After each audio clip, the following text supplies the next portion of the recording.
Listen, everybody knows that Warhammer 40k is extremely difficult to get into, and because of that, Games Workshop has released a format called Combat Patrol.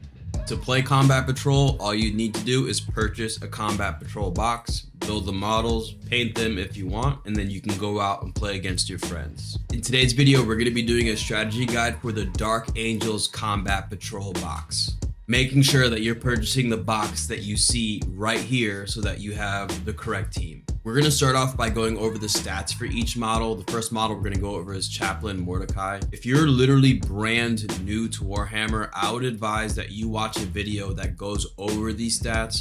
There will be a video on my channel that goes over these stats and what they mean, just so that these things makes a little bit more sense to you.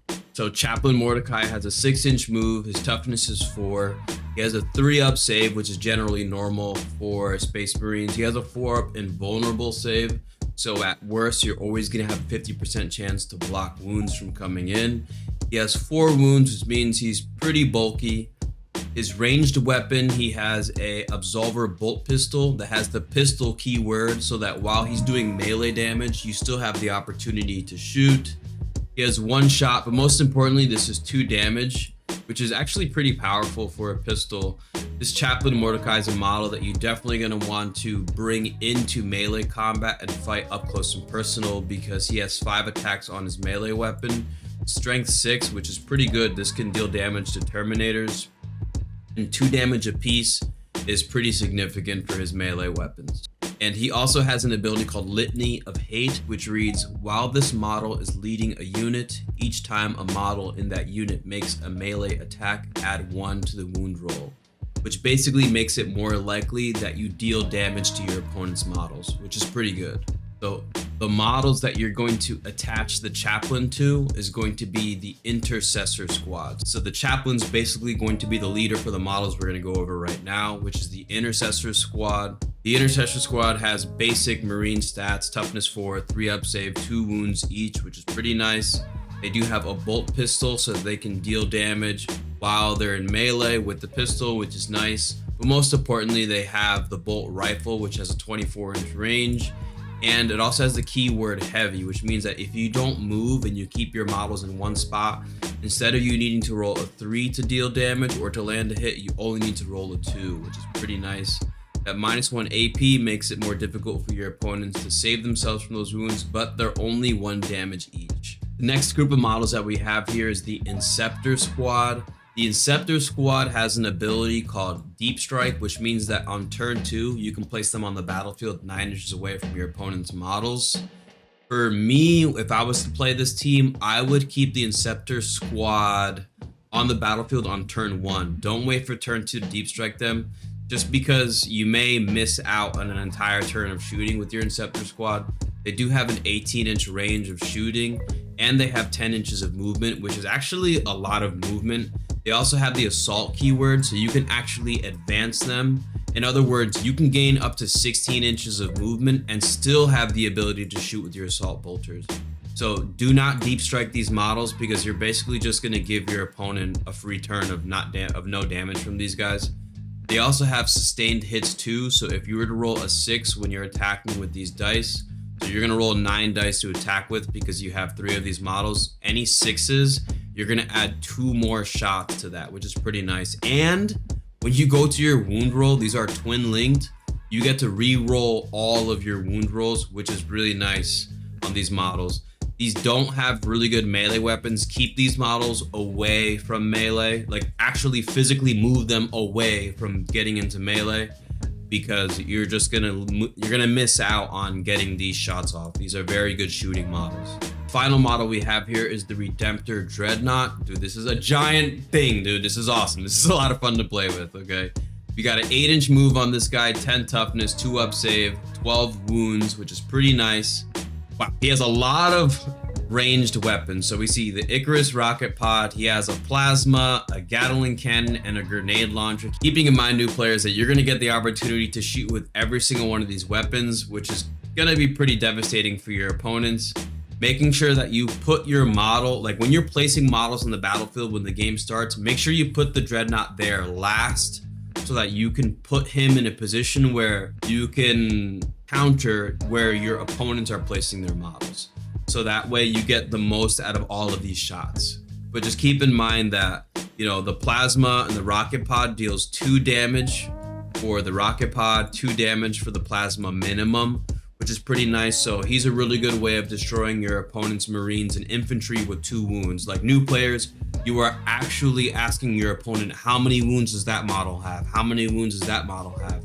And based on the amount that they say, that's where you're going to choose to point your shots. This model also has a Redemptor Fist. He has 5 attacks in melee with 3 damage, so you could pop with strength 12. So if you want to fight your opponent's tanks or other dreadnoughts, you could definitely run this model up the board and deal a ton of damage like that. And because this is a vehicle, you're still going to have the opportunity to shoot even if your models are in engage, which generally isn't the case if you were to do that with Marines. Or what we were talking earlier, the Inceptor squad, you actually lose the ability to shoot when you're in combat or melee combat. So you can put the Dreadnought into melee combat and still have the opportunity to use these weapons, which is pretty nice. And these weapons are pretty important because Space Marines have the rule Oath of Moment, which basically means at the start of your command phase, select 1 unit from your opponent's army. Until the start of your next command phase, that enemy unit is your Oath of Moment target. Each time a model with this ability makes an attack that targets your Oath of Moment target, you get to re-roll the hit roll. So essentially, this makes it much more likely that you're gonna land shots on your opponent's models. Oath of Moment is the reason you play Space Marines. You have the opportunity to give your chaplain or your warlord a buff, which is either going to be Stoic Exemplar or Zealous Wrath. Personally, I would choose Zealous Wrath because you get to re-roll advance and charge rolls made for that chaplain, keeping in mind that our chaplain works best when he's in melee. And this makes it much more likely that you'll get into melee. The stratagems or different abilities that we can activate throughout the game for the Dark Angels are Resolute in Duty. You're going to activate this during your command phase or the beginning of your turn. You get to target any model in your army, and it says until the start of your next command phase, add 1 to the objective control characteristic of the models in your unit. This makes it easier for you to retain objectives if you need to score points, and this is important because scoring points is what wins you games in Warhammer. The next stratagem is Teachings of the Lion. You activate this during your movement phase after one of your units fall back. So if you're in melee and you need to get out of melee, like your Inceptor squad. So if somebody puts your Inceptor squad into melee, that is when you're going to activate this stratagem. Because it says until the end of turn, your unit is eligible to either shoot or declare a charge in a turn in which it fell back, but not both. So you get to fall back and still have the opportunity to shoot, but usually when you fall back, you can't shoot, which makes this incredibly important if you find yourself in that situation. Listen, don't let that happen though. Make sure you're placing your models in a way where they don't get charged so that you don't have to activate this. This just proves my point in how important what I said earlier was. The last stratagem is Fortitude of the First. You activate this during your opponent's shooting phase. You're going to target 1 infantry unit in your army that was the target of an attack, so you cannot use this on your dreadnought.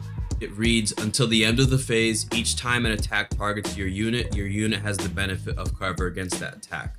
So it just gives you +1 to your saves when you roll to save.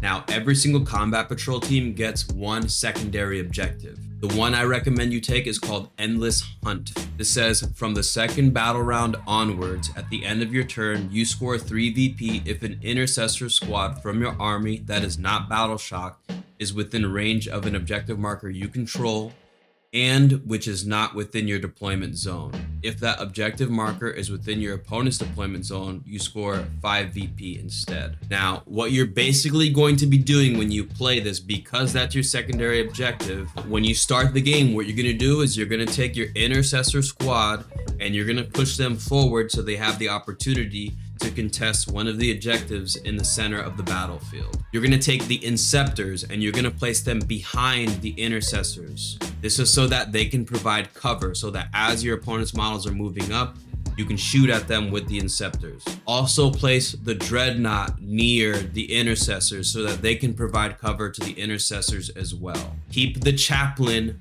back on your primary objective so that you're constantly scoring those points.